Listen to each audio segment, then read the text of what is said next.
wararka imika naga soo gaaraya degmada Maxaas ee gobolka Hiiraan ayaa waxa ay ku waramayaan in halkaasi ay goor gudaha u galeen dagaalamayaasha al-shabaab kadib dagaal saacado badan qaatay oo soo bilowday subaxdii hore ee saaka soo gaaray barqanimada maanta oo halkaasi ku dhaxmaray ciidamada dawladda federaalka Soomaaliya oo kaashanaya dadka deegaanka iyo sidoo kale kooxda argagixisada ay ugu soo wararku waxa intaasi ku darayaan in dagaalkan ahaa mid aad u xooggan isla markaana dhowr jeer la isku soo laabtay ay ugu dambeyntii dagaalamayaasha al-shabaab u suurta gashay inay gudaha u galaan degmada qadiimiga ee Maxaas ee gobolka Hiiraan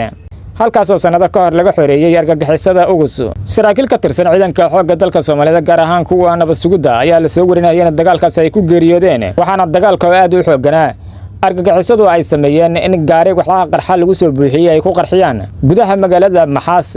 halkaas oo ay ka qaxeen dhammaan dadkii ku sugnaa magaalada kadib qaraxii xoogganaa oo argagixisadu ay la beegsadeen halkaasi wararkii ugu dambeeyay imika naga soo gaaraya magaalada Maxaas ay waxay sheegayeen ciidamada dawladda federaalka Soomaaliya imika ay ku sugan yihiin